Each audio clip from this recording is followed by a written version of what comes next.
Muy buenas tardes.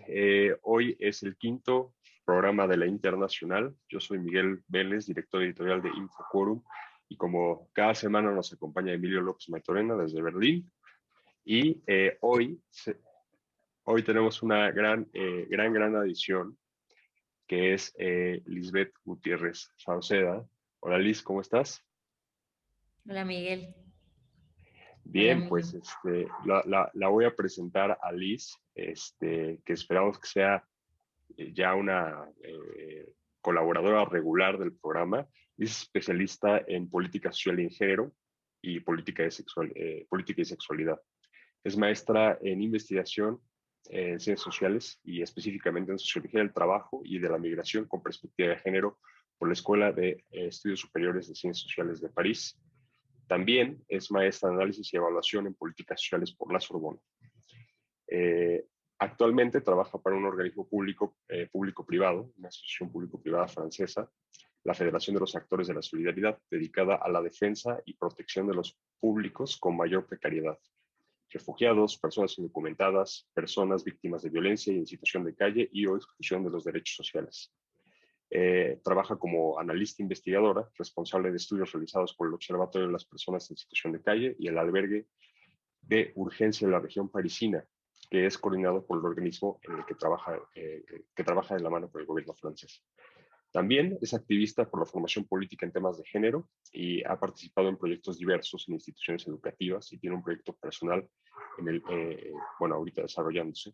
Y por otra parte, ha colaborado en diferentes ocasiones y temporadas en proyectos periodísticos y análisis político. Y hoy tenemos esta gran invitada y adición regular al programa del Internacional. Liz normalmente vive en París, justo pues, para desarrollar todo su trabajo, aunque ahorita estás de refugiada en México. Bueno, no de refugiada, viniste de vacaciones y no te has podido regresar. No se escucha tu... Que se estaba escuchando mucho ruido en la calle de pronto. Venía 11 días y ya llevo más de 3 meses. Es que esta situación del COVID es tremenda. Sí, Y sí, bueno, sí. para iniciar nuestro trabajo de hoy, vamos a correr un clip. Vamos a correr un clip porque además yo tengo un perro de fondo. Porque además como ahora parte de la mesa también va a tener políticas de inclusión, perspectiva de género y en general este tipo de temas. Todo este programa vamos a tratar de estos casos y quiero empezar con el siguiente clip. De la mañanera de hoy, del jueves 25 de febrero, para que la consideremos todos. Vamos a iniciar el clip. Ahora con la simulación sobre el feminismo, empiezo a escuchar, rompe el pacto, rompe el pacto, rompe el pacto. Les digo sinceramente, y no miento, me enteré de lo que era eso hace 5 días, porque mi esposa me dijo, le digo, oye, ¿qué es esto de rompe el pacto? Explícame. Y ya me dijo, ¿no? Rompe el pacto patriarcal. O sea, deja de estar apoyando a los hombres. Ah, pero yo, cuando se habla de rompe el pacto, pues ya lo estoy rompiendo, el llamado pacto por México, que no fue más que pacto contra México, o el pacto del silencio, que establecieron los que reprimieron y desaparecieron a los jóvenes de Ayotzinapa, pacto de silencio. Pero el otro pacto no. ¿Y saben qué sucede? Que son expresiones exportadas.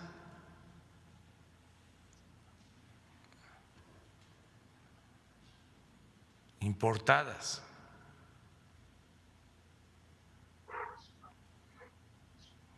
expresiones importadas. O sea,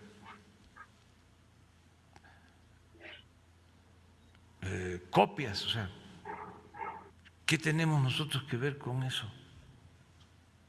Si nosotros somos respetuosos de las mujeres, de todos los seres humanos. Pero también en eso se monta el conservadurismo. Bueno, eso fueron las declaraciones de hoy del presidente López Obrador. Liz, inaugúrate por favor en el internacional. Bueno, aquí, pues, la primera palabra que me brinca muchísimo es la simulación del feminismo. Parece que desafortunadamente nuestro querido presidente no está entendiendo nada y no está entendiendo la seriedad que tiene el asunto, ¿no?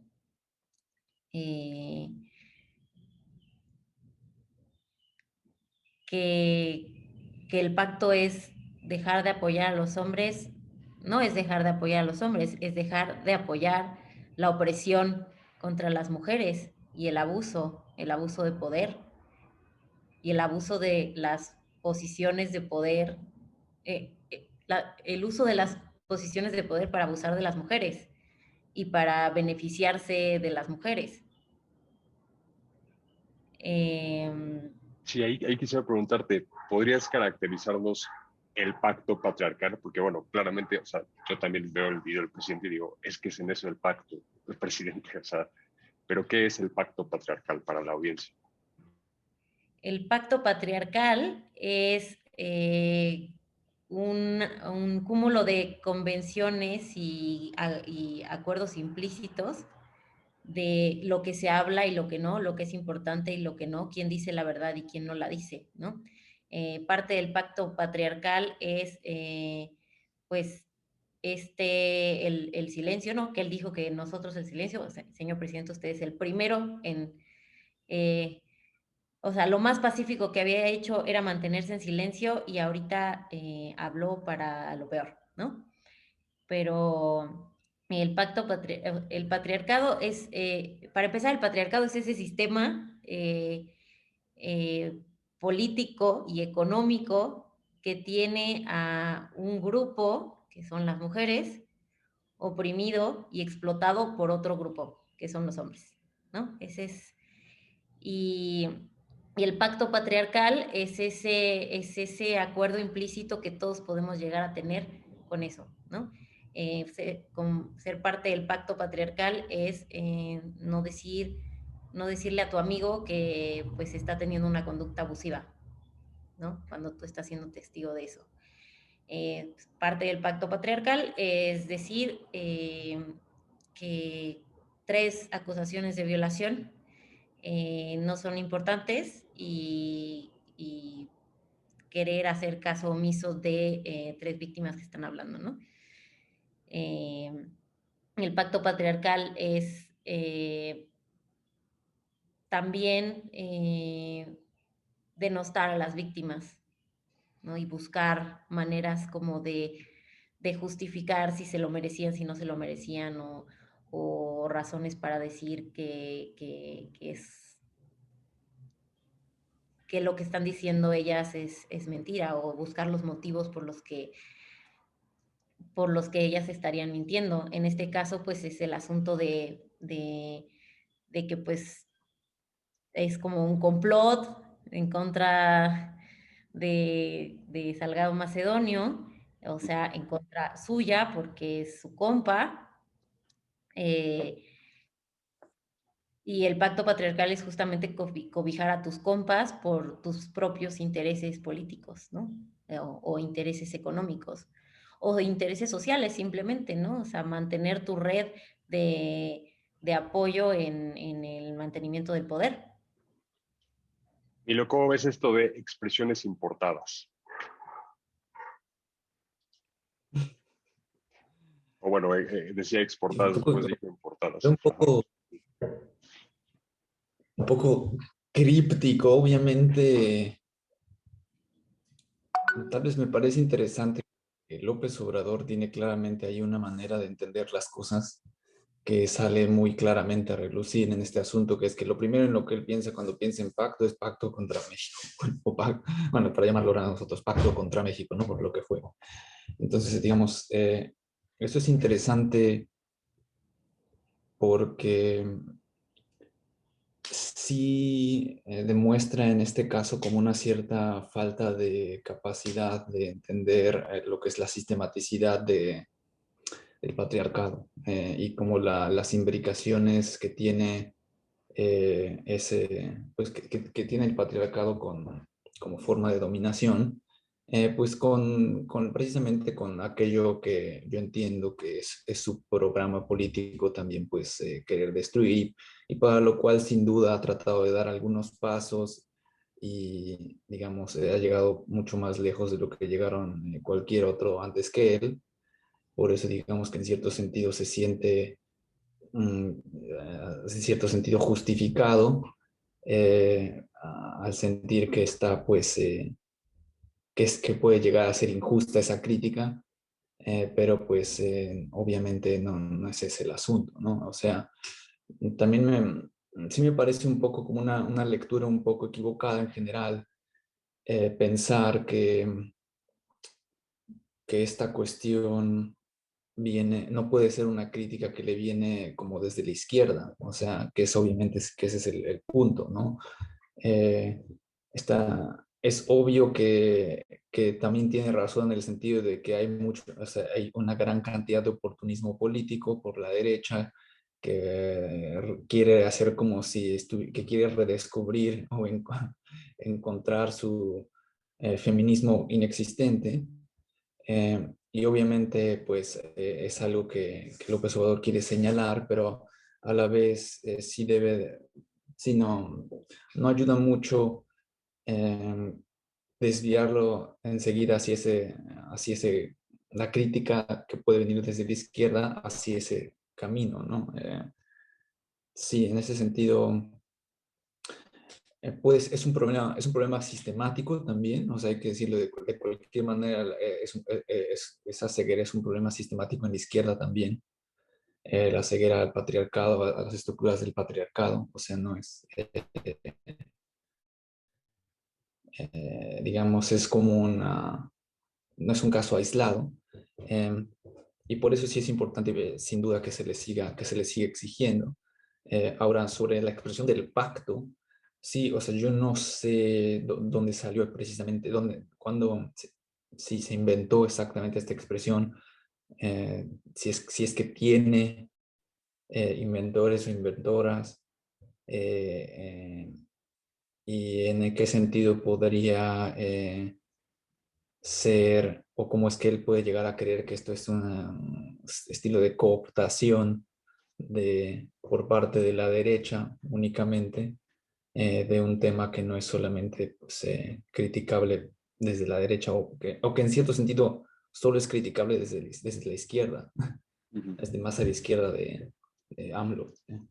Creo que más bien de lo que, o sea, en el sentido del pacto, y no sé si estén de acuerdo, creo que más bien López Obrador está tirando una caña, ¿no? Está tirando la caña, está viendo qué pesca dentro del... Ahí sí creo que fue un movimiento, de hecho, hasta descuidado de su parte. Normalmente él tiene muy buen dominio del discurso, pero en este tema sí, me parece que fue un descuido decirle expresión importada, porque incluso revela dos cosas. La primera, este tipo de dispositivo que él usa de apelar al nacionalismo, incluso esta reminiscencia priista, el nacionalismo revolucionario, este, y de que todos tenemos que agruparnos, todos los mexicanos debemos de agruparnos alrededor de, es una expresión importada, luego entonces no es válida. Pero además, pues sí, me parece que no solo no entiende, y ese es el problema con lo que dijo, que tú bien señalas que López Obrador ha hecho lo que otros gobiernos nunca han hecho en términos del reconocimiento de las mujeres en el poder y la agenda política. Sin embargo, López Obrador, víctima de, no, y digo víctima un poco con sorna, víctima de su tiempo, también no entiende que el feminismo, y con esta expresión de importar la expresión pacto patriarcal es una expresión importada, no entiende que el feminismo ya como fenómeno global, yo creo que lo entiende como fenómeno histórico lineal dentro de la, digamos, circunscripción llamada México. Como nosotros sabemos y podemos aquí decir, el feminismo es una cuestión que está tomando todas las agendas del mundo y en América Latina es fortísimo, ¿no? Entonces, en ese sentido, hasta es necio, me parece, decir es una expresión importada. Pues es que los nuevos feminismos se están formando en redes, se están formando en contenidos a través de en línea, se están formando en Twitter, se están formando en webinars. Y entonces en ese sentido no, o sea, apelar a que hay una tradición feminista mexicana que se debiera de honrar, o sea, que el presidente lo diga o que si es que acaso ese es su reproche, que el presidente lo reproche de esa manera, pues sí es no entender ya cómo es la complejidad de la discusión que se está teniendo. O sea, por supuesto, el reclamo está situado en un lugar, en una institución y en el jefe de esa institución, pero claro que además se entiende que las feministas, las de la nueva ola, pues se enteran de lo que le está pasando a sus compañeras en todo el mundo. Entonces yo no sé si fue una impericia o fue con la intención de apelar al nacionalismo post-revolucionario muy priista, o en efecto es esta cuestión de no entender la complejidad del asunto. Liz, ¿tú cómo verías esta cuestión? Pues me parece que no entiende la complejidad del asunto y que le urgen unos cursos ahí como de actualización. Pues el feminismo, hay conceptos del feminismo como el patriarcado que efectivamente son importados, pero bueno, tampoco en México se inventó el concepto de la democracia, ¿no?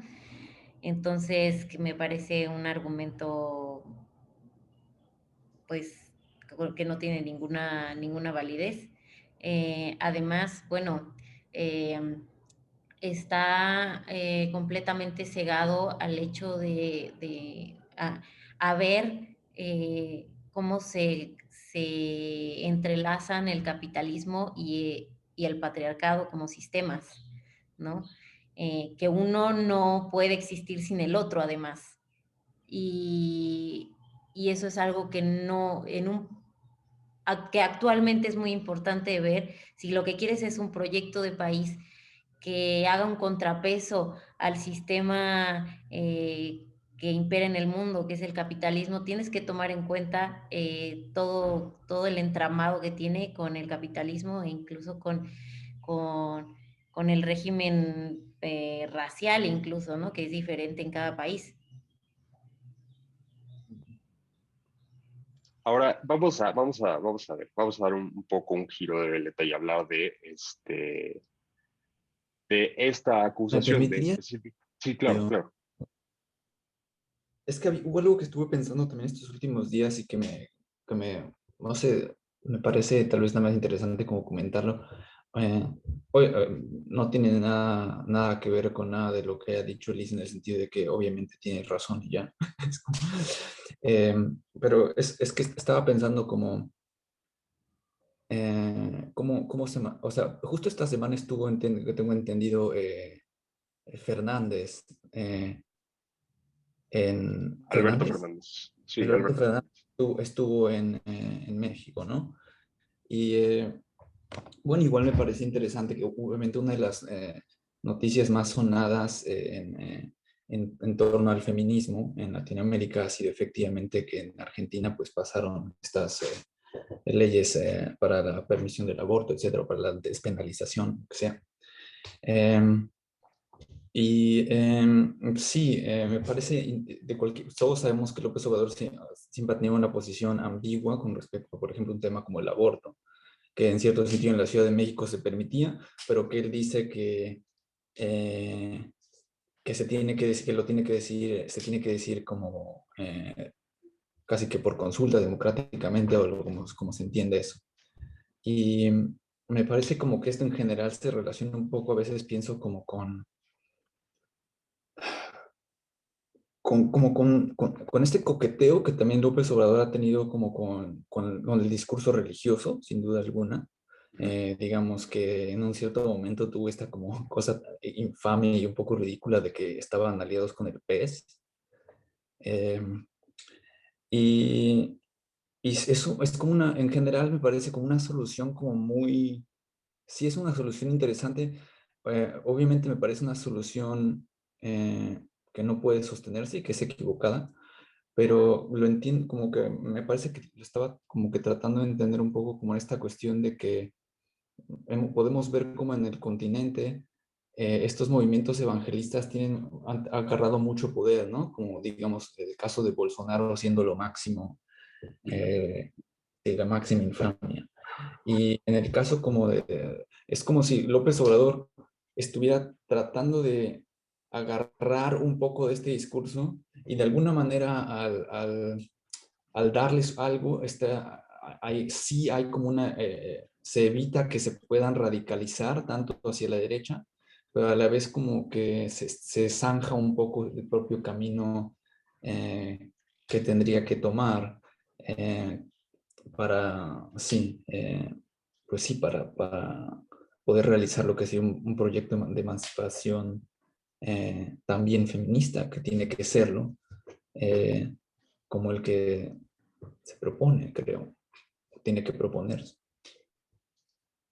Sí, eso, o sea, yo lo veo como cita entre estrategia y creencia, porque la verdad sí, sí, ya van varias ocasiones, o sea, van varias ocasiones en las que a López Obrador se le ha preguntado y su respuesta ya no puede esperar uno que cambie, ¿no? Incluso Olga Sánchez Cordero está constantemente recordándonos que hay una división en el gobierno alrededor del tema del aborto. O sea, Olga Sánchez Cordero siempre está por este tipo de programa. Y López Obrador después dice consulta ciudadana, consulta ciudadana. Se le ha dicho al presidente más de una ocasión que los derechos no se consultan, en fin, y pareciera no moverlo, ¿no?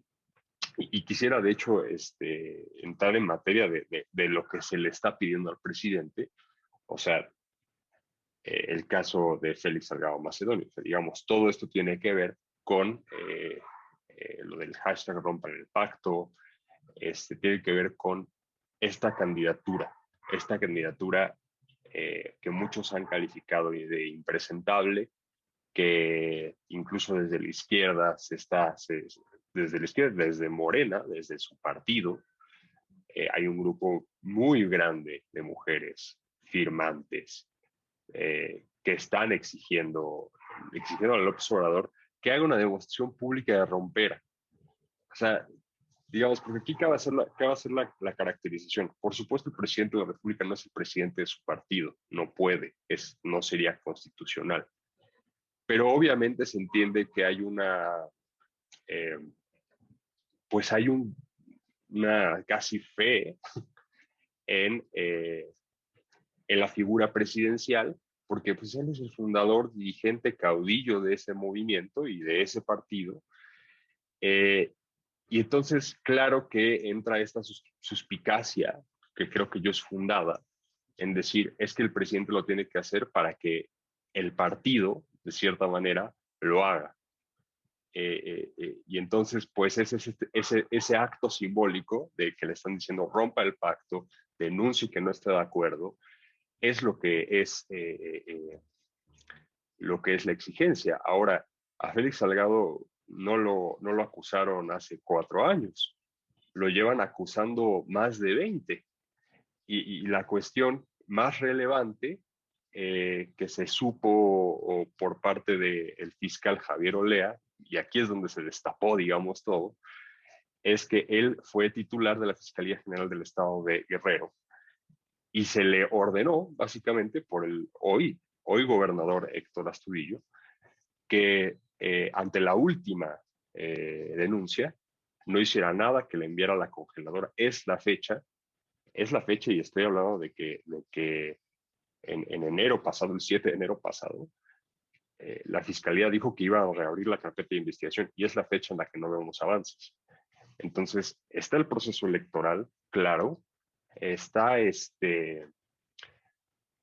la Fiscalía se ve en esta posición, el antiguo fiscal dice, básicamente admite que participó en un acto criminal, que es obstruir la justicia y seguramente violando más de un artículo de la ley para el acceso a las mujeres a una vida libre de violencia. Y bueno, y el fiscal tendrá que comparecer ante la fiscalía que él dirigió en algún momento. Pero parece ser que este entramado, que justo, o sea, creo que queda muy a la luz que sí hay un pacto. O sea, vaya, no soy yo quien para decir si hay o no hay, pero creo que es el claro más iluminado, es decir, si hay un pacto porque nadie efectivamente está haciendo nada, ni el propio presidente de la República. Entonces, no sé qué piensan ustedes al respecto. Pues creo que lo del pacto es, o sea, cuando se habla del pacto no solo se habla, o sea, no solo se habla del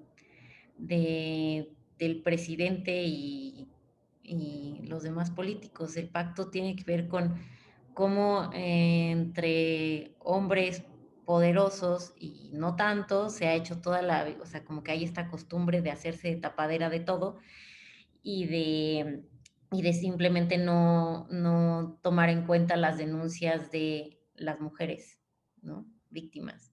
Y esto, y de mujeres, también podemos hablar de niños, pero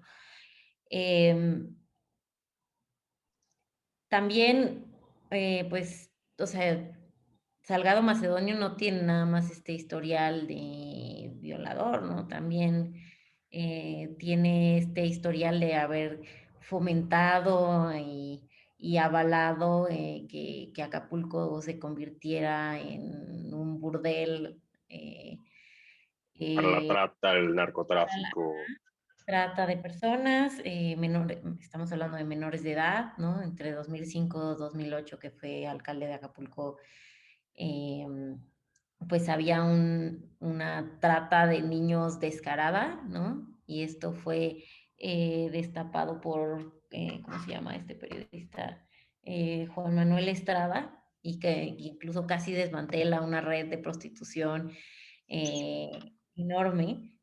Y al final, pues hubo también una obstrucción de la justicia y pues no, los que cayeron fueron extranjeros nada más y todos los mexicanos que eran sus compitas, pues quedaron libres, ¿no? Entonces al final hay pacto o no hay pacto, ¿no? Si al final este tipo de delitos se pueden convertir, se pueden cometer en absoluta impunidad, pues por supuesto que podemos hablar de un pacto patriarcal, ¿no? Eh, bueno, haciendo la analogía del pacto contra México, ¿no? Pues es lo mismo, nada más que aquí estamos hablando de personas con nombre y apellido específicamente, ¿no? O sea,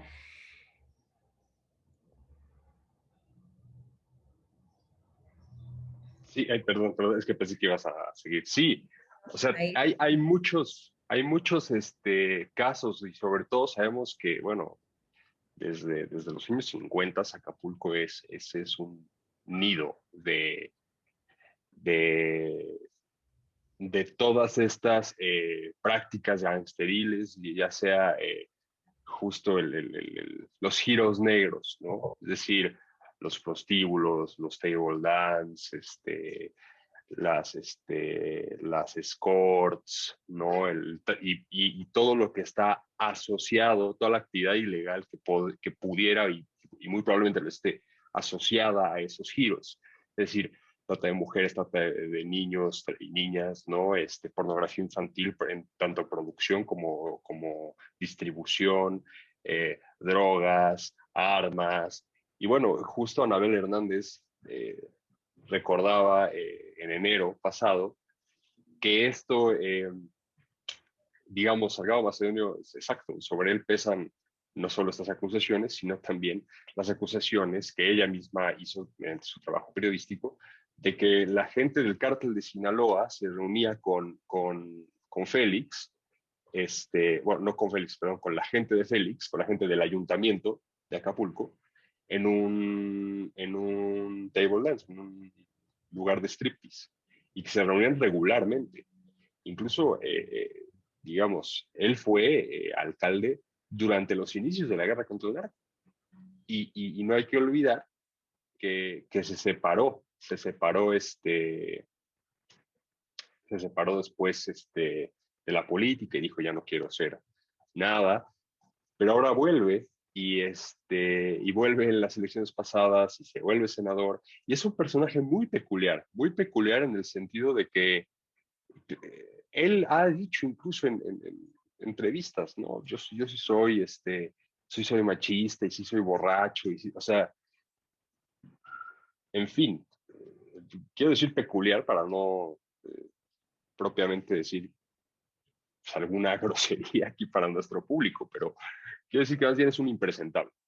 Y eso es a lo que más bien quiero dirigirme. Es un impresentable. Y sin embargo, es la hora que también la Comisión de Honestidad y Justicia, la Comisión Nacional de Honestidad y Justicia de Morena, no ha prestado un resolutivo. Una de las cuestiones es que acudieron dos denunciantes a la comisión del partido a rendir su declaración. Me dicen que no, o sea, bueno, no me dicen, todos sabemos por los medios que no estuvieron los comisionados,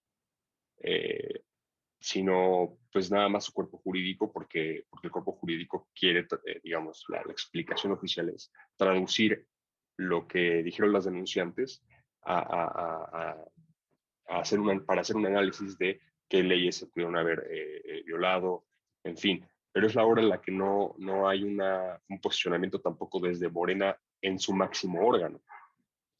Entonces, en este tema bien delicado, vamos a hacer un poco este ejercicio. Yo propongo, vamos a hacer el ejercicio lo más matizado posible del abogado del diablo. O sea, ¿qué implicaciones tiene el ambiente electoral? Es decir, es cierto que en el ambiente electoral hay guerras sucias, es cierto que en el ambiente electoral hay acusaciones que después nunca se fundan o nunca se comprueban, pero ¿esto es eso o es distinto? Me anoté que siga así que no. En el sentido eh, de que en primer lugar se tendría que considerar aquí la gravedad de las acusaciones, o sea, en torno a algo que ya se ha comentado, ¿no? Pero en la gravedad de las acusaciones para alguien que va a tomar un cargo público. Pero, digamos, ese es un asunto de entrada como pragmático, casi para un partido. Pero, en segundo lugar, me parece que aquí lo que se muestra y precisamente cuando hablas de ser abogado del diablo, etcétera. Sí, el problema es que tal vez como que el diablo siempre es un poco abogado en este sentido, o en estas causas, porque el derecho pues, es por la chuequedad del derecho, ¿no? Porque hay una chuequedad sistemática en el derecho eh, que precisamente es la que no permite en casos como este eh, que, que lo que es una clara, un claro delito no pueda ser procesado. Y ese es exactamente lo que es el pacto patriarcal, es como esta manera en la cual está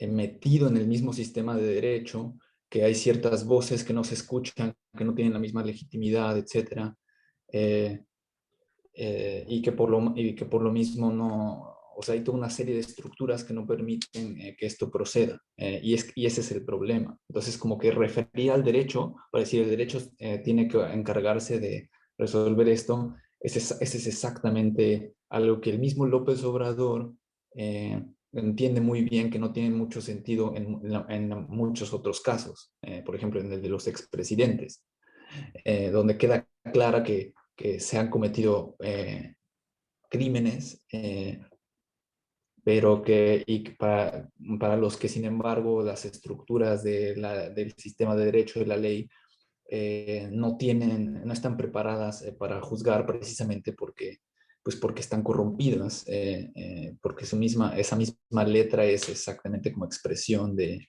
una serie de pactos. Y aquí es el caso similar, me parece. Liz. Bueno, a mí me parece que pese a que hay un contexto electoral, bueno, precisamente sale en contexto electoral y por supuesto, por este tinte político, pero me parece que es importante. ¿Por qué Salgado Macedonio y no otros? Pues porque él va a ser gobernador, ¿no? O sea, porque él puede ser gobernador de Moreno, de Acapulco. Y además, probablemente Morena ganaría incluso sin él. Entonces, como que el cálculo político que está haciendo el presidente es también un balazo en el pie, porque, o sea, es pagar una lealtad, es nada más se trata de pagar una lealtad, y es un capricho, Una que lealtad que no tener un sabemos costo bien, político altísimo. ¿Mm? y una lealtad que no sabemos bien a bien de dónde viene y en qué se funda. Y Sí, eso pero también para mí hay es la que única decirlo. explicación que puede tener, Claro, que esa ansiedad, porque incluso si no ha sido juzgado y no ha sido declarado culpable, cosa que es verdad, pese a toda la evidencia, eh, pues creo que las acusaciones son suficientes para que pues, el costo político sea eh, bastante alto. Pues creo que además, cuando hablamos de pacto patriarcal, es muy importante pensar que si dejamos en la impunidad total a figuras públicas tan conocidas y casos tan bien investigados ya por periodistas, eh, ¿qué podemos esperar de la justicia para el resto de los mexicanos? ¿No? Eh, si sabemos perfectamente que en este país más del 90% de los delitos quedan impunes, ¿no? Y entonces, ¿qué podemos esperar del sistema de justicia cuando ni siquiera puede hacer la investigación de una persona cuya información y cuyos delitos están ahí disponibles para ser investigados, ¿no? Y ya hay un montón de avances. me gustó porque es como justo una combinación de los dos hechos. O sea, esto que decías, Emilio, de que la propia ley es una expresión del sistema de opresión que justo es el que se está denunciando y es constitutiva del pacto, porque, vaya, para ponerlo en términos de algunas compañeras, la ley de los hombres está hecha por los hombres y para los hombres, ¿no? O sea, para ponerlo, digamos, en términos llanos, pero que creo que se comprende bastante bien, ¿no? Así como el Estado hace su propio, se constituye a sí mismo y nunca va en su contra en tanto su derecho, ¿no? El derecho de ningún lado tiene una previsión de cómo deshacer el Estado, eh, porque sería contra natura del Estado o contra lógico al Estado que en sus propias leyes tuviera un mecanismo para incluso deshacerlo. Y en ese sentido, lo veo también en lo que dices, Liz, o sea, ¿dónde entra el trabajo periodístico? Y cómo el trabajo periodístico es constantemente puesto en duda en nuestro país, a pesar de los años de investigación, a pesar de que se vaya a fuentes directas, a pesar de que pueda uno armar un gran caso, incluso de Acapulco Kids, ¿no? De que también es de Acapulco, sobre la trata de infantes en Acapulco y la compra de comercio sexual por parte de hombres extranjeros. Es todo un libro documentado con testimonios y aún así, vaya, hay quedan un poco para la posteridad como testimonios, 15 años para que Mario Marín tuviera que pisar una cárcel, en el caso de Lidia Cacho, y bueno, Kamel Nacif sigue prófugo. Entonces, en este sentido, o sea, sí estamos hablando de una ecología, no estamos hablando de un solo un momento electoral. El otro día, y mira que normalmente no concuerdo con muchas cosas que dice Denise Dresser en la mesa política de los viernes con Carmen, pero dijo algo, ni con Denise ni con Sabina, porque no me gusta mucho su estilo. Pero no me acuerdo cuál de las dos dijo esto que me pareció súper iluminador. ¿Por qué sale en un momento electoral? Porque, bueno, y creo que lo acabas de poner muy bien, Liz, porque cuando uno es candidato, hay más luz hacia tu vida privada y pública. Entonces, ¿por qué sale? Porque ese es el momento en el que va a salir, por supuesto. Y se somete al escrutinio a él o la candidato por para que justo se puedan tomar estas decisiones, no solo por parte del pueblo de Guerrero, como dice López Obrador, sino los institutos políticos que se supone representan un punto en el espectro político. Entonces, bueno, me parece que hay mucho más que esperar. Vamos a ver cómo se resuelve. Seguimos a la espera de la Comisión de Honestidad y Justicia. Pero este es un asunto que amenaza con sí dividir y hasta romper a Morena. O sea, y me habían dicho, ¿qué opinan de esta expresión? Entendiendo que la 4T y el López Obradorismo son cosas distintas. Alguien me dijo apenas, es que la 4T quiere ser feminista, pero el López Obradorismo no lo deja. ¿Cómo ven esa expresión?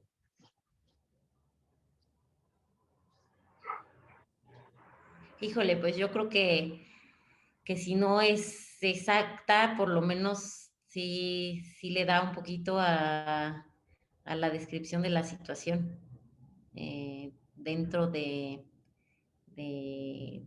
partido en el poder y más allá de él, ¿no? Sí, sí, me Y parece. Ah, perdón, sí. sí, creo que es muy precisa, ¿no? Y Sí, creo que además, en general, como que perdón, nada más rápidamente, en realidad siento que se encausa un poco en una consigna todavía más grande, que es que la 4T, en mi opinión, tiene que ser como una plataforma que tenga capacidad de radicalización o de cada vez más pues hacia lo que sería una izquierda como la queremos cada vez más y más. Entonces, en ese sentido, para mí siempre se ha tratado de pensar en que hay como varias estaciones y que siempre se trata de seguirse rebasando por la izquierda, por así decirlo, ¿no? Porque nos queda claro que desde el principio siempre ha habido problemas con ciertas maneras de plantear ciertos problemas, y este es un caso claro. Pero sí, o sea que efectivamente em, es algo que, sea como sea, solo se puede superar por la izquierda. Eh, sí, Sí, definitivamente en eso estoy muy de acuerdo contigo, Emilio. O sea, creo que lo que está pasando mucho, y como bien lo mencionabas anteriormente, el oportunismo pues está pues ahí muy latente por parte de la derecha, eh, esa derecha a la que en realidad nunca le han importado los problemas de las mujeres y que pues nunca ha sido feminista y tampoco lo va a hacer, ¿no? puede Excepto ser. por la derecha liberal, que puede tener ciertos dotes de feminismo liberal, pero bueno, el feminismo como una, el feminismo visto como una manera de desafiar al sistema en su totalidad y el conjunto de opresiones, solo puede ser por la izquierda, evidentemente. hablemos de otros, de estos otros casos. Liz, tú colaboraste con nosotros en justo unas marchas el año pasado, casi al día, porque fue el 8 de marzo. Me parece, sí, ¿no? De las fotos que me enviaste de la marcha, eh, el Sí, artículo. sí, El artículo de Infocorum. Bueno, el año pasado, cuando se nombra a Dupont-Moretti ministro de la Justicia, y al jefe de la policía, ahorita no tengo el nombre, muy, muy fresco en la cabeza, eh, el jefe de la policía francesa, que viene siendo como el procurador, tiene acusaciones de violación también, sin esclarecer, ¿no? Al parecer, cuando ocupó otra posición de poder en un como municipio, eh, utilizó su posición para chantajear a una mujer, ese es el caso como que está más documentado, para acceder a vivienda social, porque él era... Te quitaste el micrófono, Liz. no sé cómo se apagó, no tengo ni idea. No, ¿Dónde se me cortó? vivienda social. Ajá, bueno, para otorgar esta vivienda social, pues pedía favores sexuales, ¿no? Como que recurría un poco al chantaje y al abuso pues, de las mujeres en situación de desesperación porque estaban viviendo en la calle, ¿no? Em, entonces, bueno, eso es claramente, pues ya es una manera de abuso de poder, y además, bueno, hay declaraciones de violación por parte de esta mujer, y hay otros testimonios también, ¿no? De este tipo de prácticas. Y ante esto, bueno, o sea, personajes como Dupont-Moretti siempre ha acusado, como desafortunadamente el presidente lo ha hecho ahora, al feminismo pues, simulación y de pues, falso testimonio y demás, ¿no? Entonces, pues justamente nombran a estos dos personajes, y pues estalla en Francia una indignación muy, muy grande, y pues sigue hasta este momento, ¿no? Porque pues una persona bueno, Dupont-Moretti lanza constantemente, ahorita ya está moderado ahora que es ministro de Justicia, pero antes como que pues se hizo famoso por lanzar pro, señalamientos muy antifeministas, ¿no? Hablando siempre de testimonios falsos y de pobres hombres perseguidos y como este discurso como victimizante para los hombres dentro de este fenómeno de pues ya no permitir más los abusos. Y bueno, y ponen al jefe de la policía, que es el encargado de pues la máxima autoridad y la máxima figura dentro del sistema de persecución y de investigación de los delitos, pues está acusado de violación, nunca se ha esclarecido, y pues como podemos ver, pues no sucede nada más en México, sino en todos lados. Entonces, el pacto patriarcal, si lo vemos como algo importado, pues sí es importado, y no, más bien es universal, ¿no? O sea, es Es algo que universal. existe en todas partes y es algo contra lo que se está luchando en todos lados. Y además, yo veo que justo ahí o sea, es recurrente la cuestión discursiva de los presidentes, o sea, bueno, no nada más los gobernantes en general, que el Estado no alcanza para perseguirlos. Y en eso recaigo lo que acabas de decir, Emilio, esta cuestión de que se necesitan procedimientos especiales. No sé cómo se vive en Alemania, digamos, solo puedo abarcar tantos temas como se puede, pero ¿cómo hay algo así similar también en Alemania? Porque, digamos, la pregunta aquí es, ¿quiénes exitosamente han llevado a cabo una política de separación del cargo de personajes que han sido acusados de esto? O cómo se lleva esta política en otras latitudes? Aquí claramente de manera desastrosa, en Francia, me acuerdo, si no me recuerdo de tu artículo, Liz, salió la ministra de Inclusión, ¿no? A defender a Moretti. Sí, sí, por supuesto, lo defendió como para decir o sea, pues lo defendió diciendo que era un hombre ejemplar porque había dado no sé cuánto dinero a- al Ministerio por la Igualdad de Género, ¿no? Y pues bueno, o sea, a final de cuentas, esta mujer pues ha sido promovida, eh, es parte de la gente de Moretti, ¿no? O sea, como que son como parte del Del mismo mismo grupo grupo. político. Entonces, finalmente, pues, o sea, la favoreció porque es su compa, no porque esté muy convencido de apoyar las causas de las mujeres, ¿no? Milo en Alemania.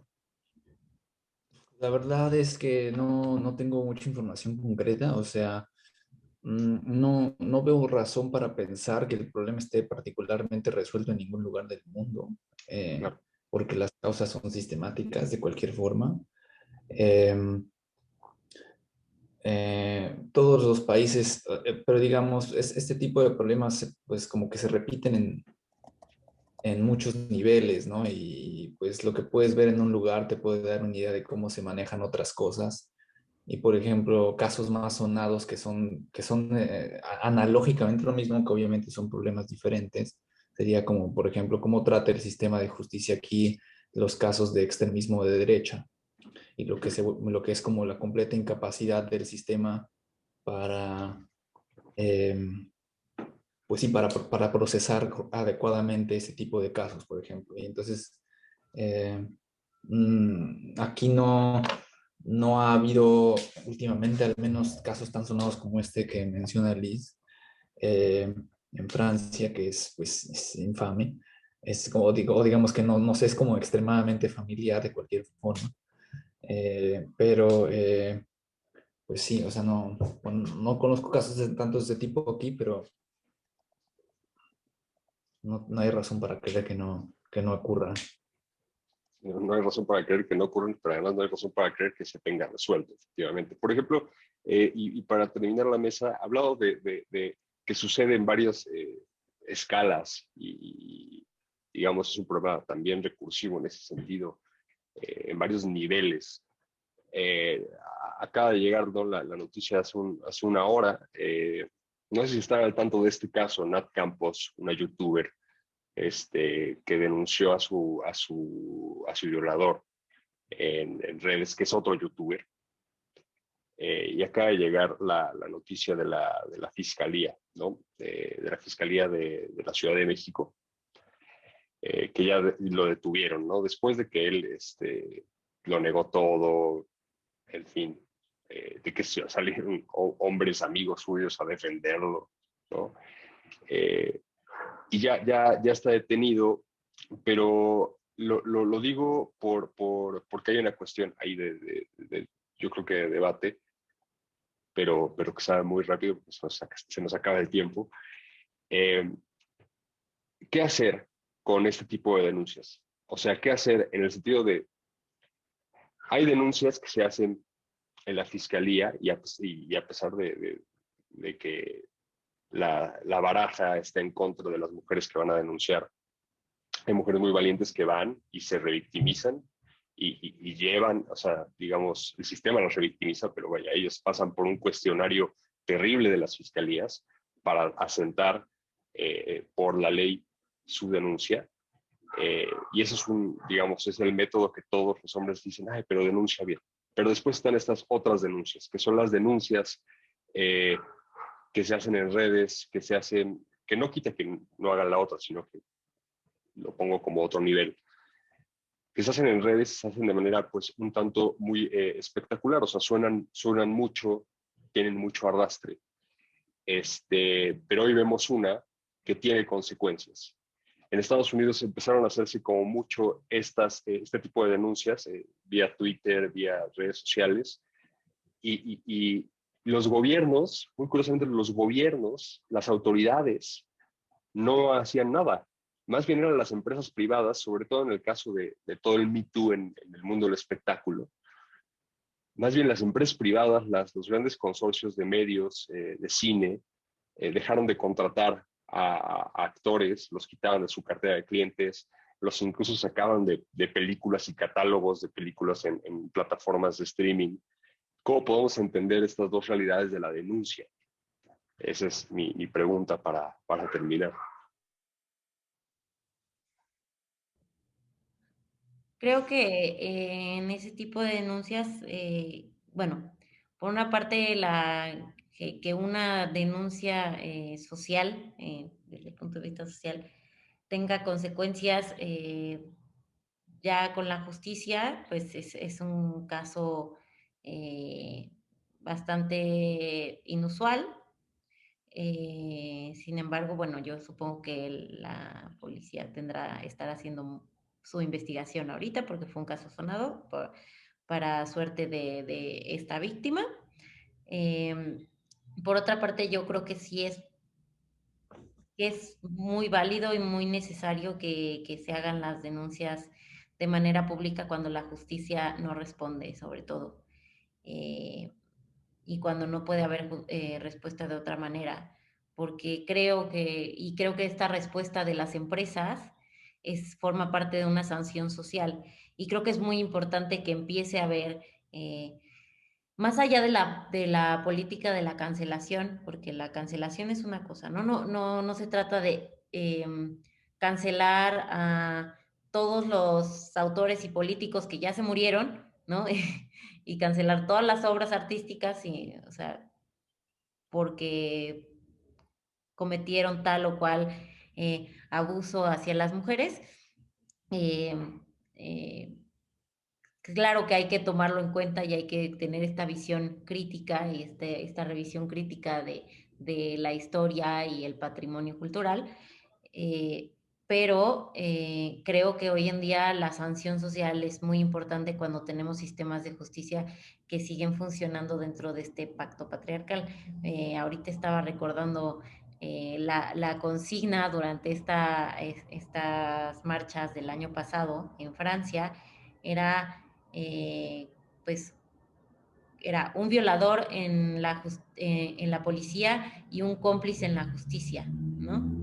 Entonces, eso refleja justamente esto del pacto, ¿no? O sea, cómo hay esta protección entre los poderosos y entre los que hay mujeres también formando parte de dicho pacto, para que nunca se haga nada y nunca haya justicia.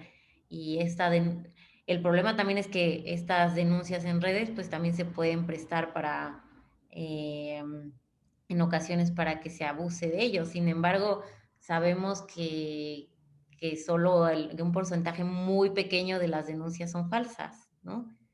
Entonces, creo que sí que ese ínfimo porcentaje de denuncias falsas eh, es absolutamente insuficiente para denostar la denuncia pública como forma de adquirir cierta justicia, ¿no? Y por lo menos para evitar que eso vuelva a suceder y que los agresores repitan, ¿no? Milo, para cerrar. Sí, no, o sea, estoy completamente de acuerdo. Lo único que se me ocurre tal vez como agregar es en torno a esta relación entre la ley y la moral, o preferiría nombrarlo en esos términos más que como entre términos de Estado y sociedad civil, eh, que es que obviamente la ley, precisamente en casos en los cuales está sistemáticamente inclinada o chueca, no se puede querer apelar constantemente a ella como para que se te resuelva el problema desde arriba. El asunto aquí es que precisamente esa ley no está funcionando y por eso se tiene que hacer esta presión pues, desde abajo, porque esa es la única manera en la cual se puede hacer suficiente pues sí, suficiente presión para que la ley pueda llegar a alterar su forma de proceder. Eh, o sea, a mí en ese sentido también me parece que es completamente justificado todo, cuanto más que todos sabemos que precisamente esto, que la cuestión de denunciar un acto de violencia sexualizada es extremadamente difícil, extremadamente duro, y que es completamente comprensible que muchas mujeres víctimas no tengan ganas de pasar por eso, y que sin embargo no quieran tener que quedarse con las manos cruzadas al ver que el agresor está pues campante, ¿no? En ese sentido obviamente tiene ciertos riesgos, pero no hay nada que no tenga riesgos. Eso no quiere decir que por lo tanto cualquier cosa se puede hacer, pero en este caso concreto, me parece que como se trata y si hay que tomar posición, yo la tomo para eso. Pues se nos acabó el tiempo, pero les agradezco mucho. Creo que fue una plática intensa, creo que fue una plática fuerte y creo que fue una plática muy necesaria, sobre todo en estos tiempos que estamos viviendo, sobre todo en los tiempos electorales que se vienen. Y hay aquí mucho que pensar. Les agradezco mucho, Emilio López Magdalena, Elizabeth Gutiérrez Sauceda, por su presencia, y a todo el público de Quórum, suscríbanse al canal, esténse atentos y nos vemos la próxima semana para la internacional. Agradecemos todos sus comentarios y que nos propongan temas, nos hagan preguntas, toda la sección se vale. Y muchas gracias. Buenas tardes.